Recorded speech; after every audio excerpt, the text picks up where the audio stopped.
To the Washington offices of a newly established division of the United States Army Air Forces, in the critical summer of 1942 came a dramatic dispatch from Cairo.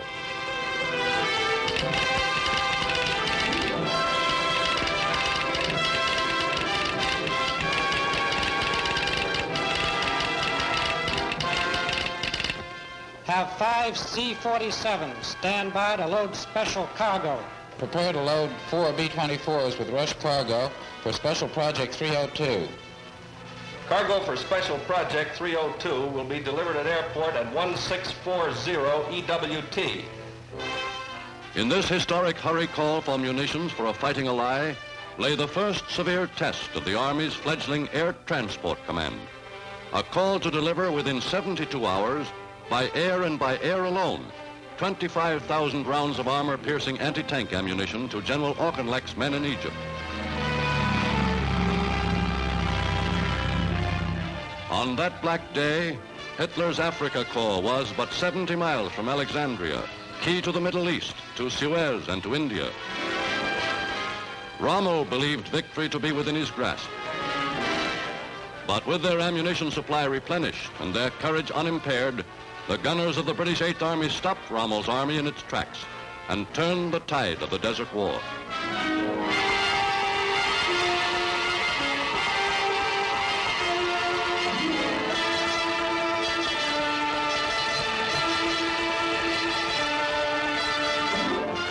The fledgling Air Transport Command of 1942 became, in time, the world's greatest airline. Its bases circled the earth. Its thousands of Army and civilian pilots grew as familiar with Karachi, Cairo, and Kunming as with New York, Los Angeles, or Albuquerque. Flying key military personnel and high-priority freight from continent to continent became a commonplace.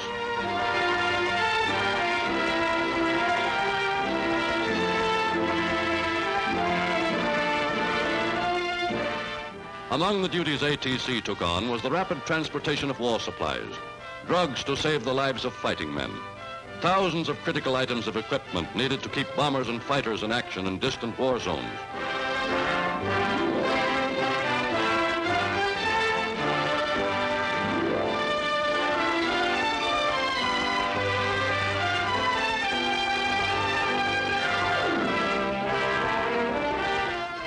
Another of its duties was to assure a continual flow of combat planes to the fighting front. To this end, ATC's ferrying division flew hundreds of planes a week from the factories to operating bases in distant combat zones. In addition, many a combat plane was flown by its own crew over routes laid out for ATC cargo planes.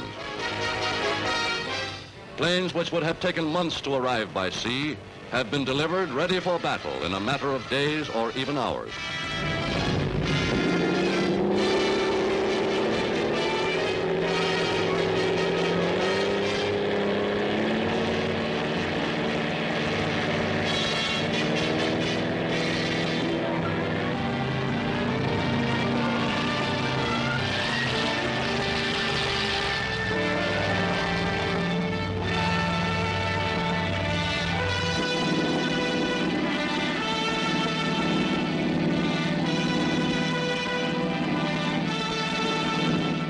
And in the war's crucial period, when the ferrying division was created, the saving of a few hours more than once made all the difference between victory and defeat in local actions.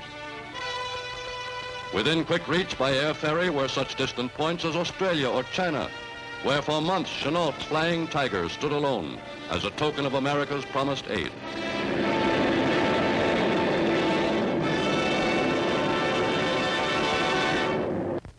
Building up the organization needed for operations on so vast a scale was a job of pioneering.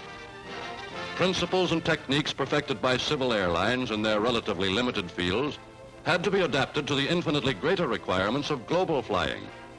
But a smooth operating routine was quickly achieved by ATC's personnel. Pilots and crews learned to conform to the many procedures which ensure security and efficiency. To meet any conditions of weather or terrain and to provide for changes of destination, special equipment was made available at the airports of embarkation.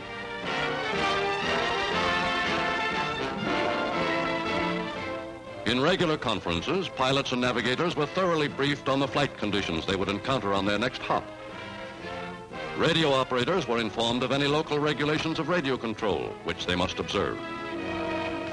When at least 2 hours out from any station at your destination, you're to call this station and send your estimated time of arrival message. In this message, you will contain the call sign, the type, and serial number of your aircraft. Also, you're to request the weather for this particular field. Pilots and navigators could check and recheck on detailed charts the course which they would fly. Ever increasing at the airports of ATC has been the number of cargo planes arriving and departing each day.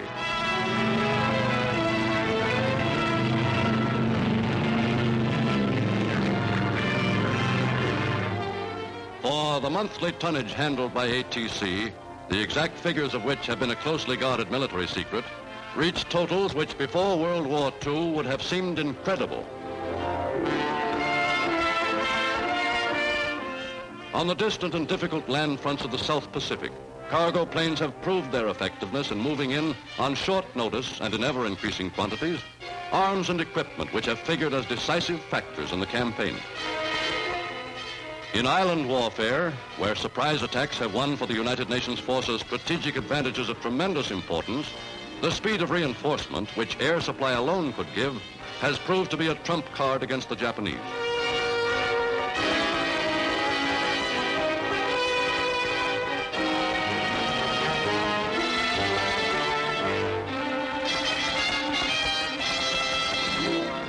One of the ATC's busiest routes, after the opening of the Mediterranean theater of war, was that across the South Atlantic, from Brazil to Africa.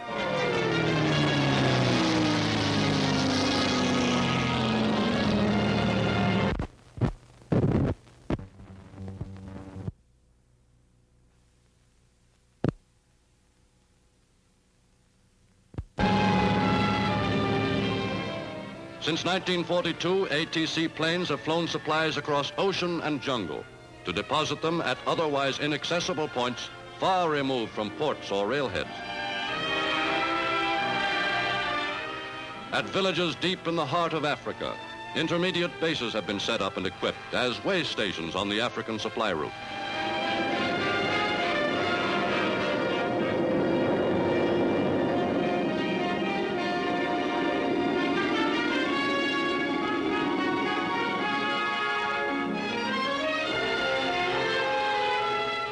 At each base, the routines of ATC have been carefully followed. Arrivals and departures have been checked to schedules in the battle to keep abreast of the Army's stiff program of air deliveries. Planes have been serviced and refueled by ground crews familiar with all types of aircraft using the route. In case of emergency, spare parts have always been on hand.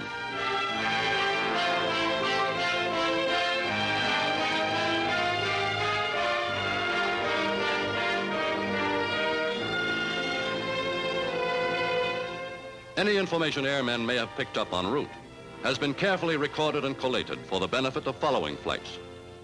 Bob, did you have any trouble at all with your navigation? The only trouble we had was with the natives. What was that? Oh, if you go out to your airplane at night, they'll take a shot at you. Since 1942, there has been no military Shangri-La to which the ATC has not flown, even if 2 continents or 3 had to be crossed by air.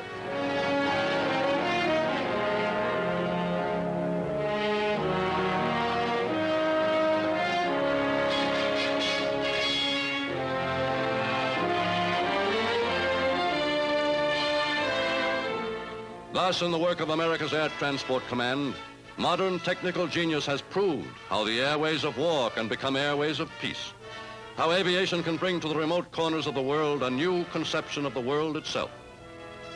Already in lands long considered backward, native workers have learned to perform tasks which are shaping their habits and their aspirations for the future.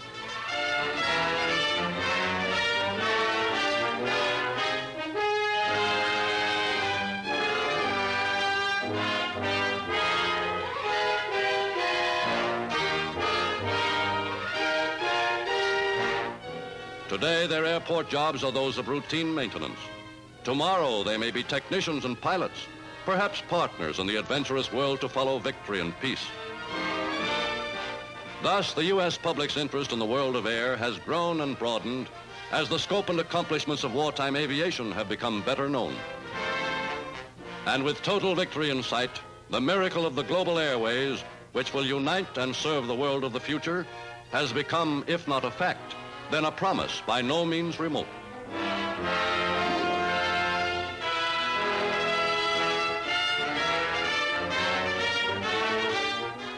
What benefits or problems the air transport of the future may bring still remain to be determined by the wisdom of the people in the post-war world and the skill of their statesmen.